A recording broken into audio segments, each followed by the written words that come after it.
My girlfriend screamed, "God, you're suffocating me." When I asked why she changed her phone password, I whispered, "You're right, I'll give you space." The space I gave her was so permanent that she had to explain to her parents why she was moving back home at 28. I, 29 male, was sitting on the couch last Tuesday, watching some random documentary about deep-sea creatures. My girlfriend Natalie, 28, was next to me, glued to her phone like usual. We'd been together for 3 years, living together for the last 18 months in my condo. Something felt off lately. Little things.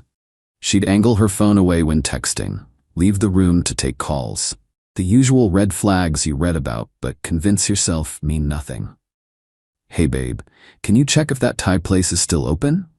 I asked, reaching for her phone since mine was charging in the bedroom. She practically launched herself across the couch, snatching it away. "I'll check." That's when I noticed. The lock screen didn't respond to my fingerprint anymore. "Did you change your password?" Casual tone. No accusation. What happened next still plays in my head like a bad movie. She exploded. Face red, voice hitting octaves I'd never heard. "God, you're suffocating me. Why do you need access to my phone? Can't I have any privacy? You're so controlling." I just sat there, stunned. In 3 years, I'd never once gone through her phone. We just had each other's passwords for convenience, checking directions while the other drove, changing music, ordering food. Normal couple stuff. I asked a simple question, "Nat, this is exactly what I mean. Questions, questions, questions. I can't breathe in this relationship. You monitor everything I do." Monitor? I work 50-hour weeks in IT support. Half the time I forget to check my own phone. She stormed to the bedroom, slamming the door hard enough to rattle the pictures on the wall. I sat there, documentary still playing. Some fish at the bottom of the ocean surviving crushing pressure. Ironic. 20 minutes later, she emerged with a duffel bag. "I'm going to Jess's. I need space to think." "Okay," I said quietly. "You're right, I'll give you space." She paused at the door, maybe expecting me to beg. I didn't, just turned back to the documentary. The door clicked shut. Here's the thing. The condo is mine. Bought it 2 years before we met. She moved in, never paid rent, just split groceries and utilities. I furnished the place, handled maintenance, covered all major expenses. Not because she couldn't contribute, but because she was saving for her photography business. 3 years of saving, 0 equipment purchased. That night, I did some thinking.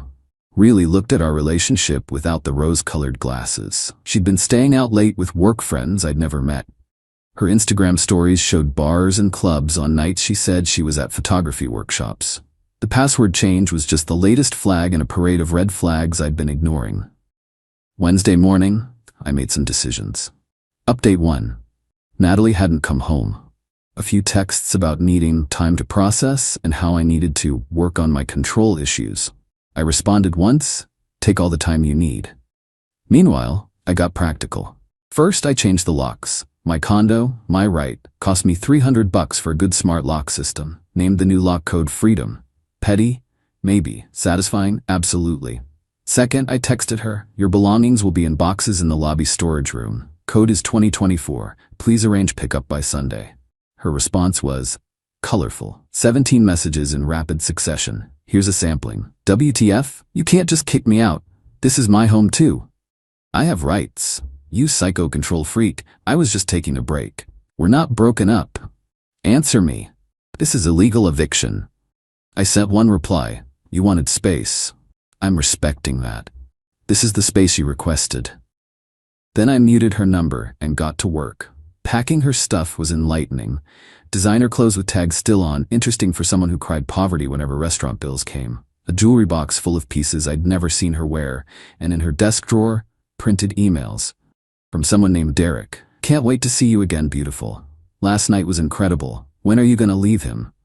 Dating back 2 months, I didn't read more, just added them to the box labeled desk stuff. Thursday, her mom called. "Patricia. Usually sweet lady, but not today. What did you do to my daughter? She's hysterical. You changed the locks. How could you be so cruel?" "Patricia, Natalie said I was suffocating her and needed space. I'm giving her exactly what she asked for." "That's not what she meant, and you know it. She just needed a few days to cool off." Did she tell you she changed her phone password and screamed at me for asking why, or about Derek? Silence. Who's Derek? Ask your daughter. I hung up. Friday morning, 7 a.m. Bang, bang, bang on my door. Open up. I know you're in there. I checked the doorbell camera. Natalie, looking rough. Hair unwashed, same clothes from Tuesday. I spoke through the intercom. Your things are in storage room B12. Code is 2024. Let me in, we need to talk. You wanted space, Natalie. I'm giving you space. This isn't what I meant. Stop being dramatic. I'm not being dramatic. I'm being literal. You said you couldn't breathe in this relationship. Now you have all the air you need. I live here. No, you stayed here, rent-free, while seeing Derek. Dead silence. Then quieter. How did you? Storage room B12, code 224. Please don't come back. She tried everything. Tears, threats, even attempted to guilt me with 3 years. You're throwing away 3 years. I didn't respond again. Eventually she left. But this was just the beginning. Update 2. The entitlement escalation was actually impressive. Like watching a masterclass in audacity. Saturday she recruited her flying monkeys. Her best friend Jess showed up at my building. Couldn't get past the lobby since I'd removed Natalie from the approved visitors list, so she called me. You need to let me up. Nat forgot some important things. Everything was in the storage room. What did I miss? Her grandmother's ring. I almost laughed. Jess, I met Natalie's grandmother. She's alive and wearing all her rings. Try again. Fine. She needs her camera equipment for a job. What camera equipment? In 3 years, she never bought any. Click. Sunday was when things got interesting. I got a text from an unknown number. Hey, this is Derek. Man to man, what you're doing to Natalie is messed up. She just needed some time to figure things out. Be a decent guy and let her come home. The audacity. The guy sleeping with my girlfriend wants me to be decent? I didn't reply. Instead, I did something better. See, Natalie had used my laptop for her photography portfolio website. Still had the login saved. Legally questionable to access it? Maybe. Did I care? Nope. Her portfolio was sparse. 15 photos total, all taken with an iPhone. But the real gold was in the back end. She'd been messaging clients through the site's contact form, except the clients were all Derek. Baby, he's working late again tonight. Come over. Can't wait to move in with you once I get my stuff. He's so boring. You make me feel alive. 3 months of messages. The photography workshops? Code for Derek's apartment. I took screenshots of everything. Not for revenge. For evidence. Because I knew what was coming. Monday morning, I got an email from someone claiming to be Natalie's lawyer, demanding I let her retrieve her belongings and threatening legal action for illegal eviction. I forwarded it to my buddy who's an actual lawyer. His response? LOL. This is from a Gmail account. No lawyer uses Gmail for official correspondence. Also, she was never a tenant. Tell them to pound sand. I replied professionally. As previously communicated, all belongings were made available for retrieval. No landlord-tenant relationship existed. Please do not contact me again. Tuesday brought new tactics. Natalie posted on social media. We'd unfollowed each other, but mutual friends kept me informed. Some people show their true colors when you ask for basic human respect. 3 years of building a life together, and he throws me out like trash because I wanted some privacy. Ladies, this is why you should never depend on a man. Currently homeless because I asked for space. My ex is a textbook narcissist. The comments were a mix of support and skepticism. Some mutual friends knew better. My buddy Tom commented, "Didn't you cheat on him with some guy named Derek?" Post deleted within an hour, but the real entitlement hadn't even peaked yet. Wednesday, I got home from work to find the building manager waiting. "Mr. Brooks, we had an incident today. A young woman tried to convince maintenance that she was locked out of your unit, said she lost her key, showed an old photo of you two together as proof she lived here. Let me guess, Natalie? She became aggressive when they wouldn't let her in. We had to call security. She's now banned from the property." I bought the building staff donuts the next day. Thursday was quiet, too quiet. I should have known she was planning something. Friday afternoon, I'm at work when my phone explodes. Texts, calls, emails from family, friends, co-workers. Natalie had sent a mass email from my contact list. How? Remember that portfolio website? Turns out she had access to my Google contacts through the shared computer. The email was a masterpiece of delusion. Dear friends and family of my name, I'm reaching out because I'm deeply concerned about his mental health. After 3 years together, he's had some kind of breakdown. He changed the locks while I was visiting my sick mother, threw out my belongings, and is now spreading lies about me. I've tried to get him help, but he refuses. He's become paranoid, claiming I've been unfaithful, completely untrue, and has cut me off from our shared life without warning. If you could please reach out to him and encourage him to seek professional help, I would be grateful. I'm currently staying with friends as I have nowhere else to go.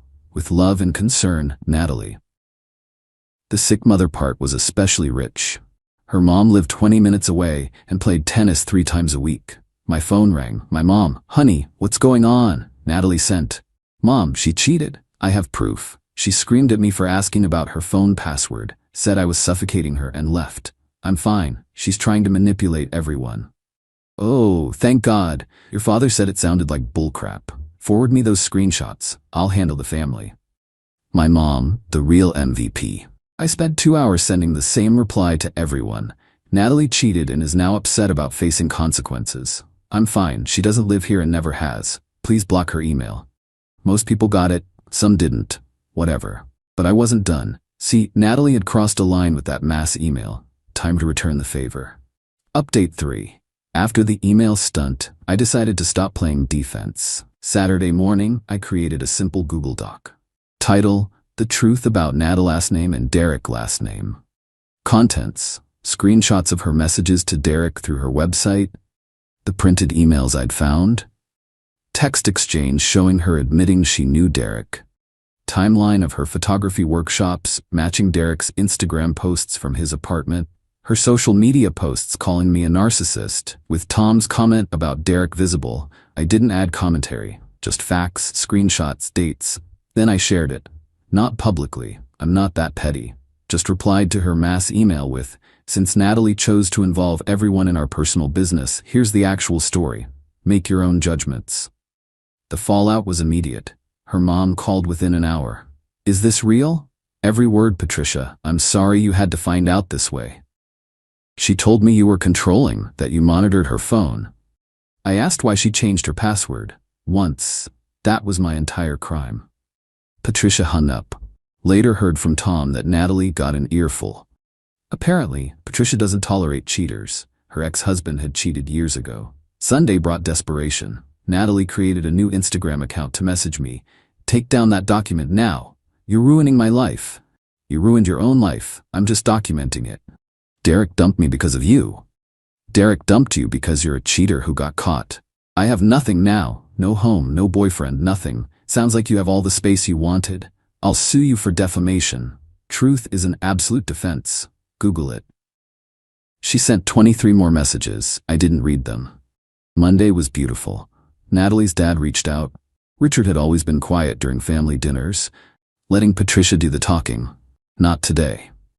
"Son, I want to apologize. Patricia showed me everything. We didn't raise her to act like this." "It's not your fault, Richard. We've been enabling her. Paying her credit cards, making excuses. That stops now. She's 28 years old acting like a teenager. What are you going to do? She's been living with us since you kicked her out.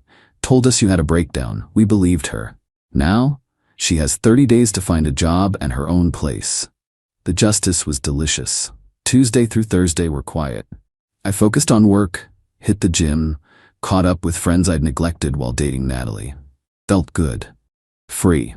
Friday changed everything. I got home to find a note taped to my door, property management letterhead. "Mr. Brooks, a Miss Natalie last name attempted to access your unit today with what appeared to be a locksmith. Security intervened, police were called, full report attached. She is now officially trespassed from the property. Any further attempts will result in arrest. Management." The attached report was wild. She'd convinced some sketchy locksmith that she was locked out of her apartment. When security confronted them, she doubled down, claiming I was her abusive ex who illegally evicted her. Security called the police.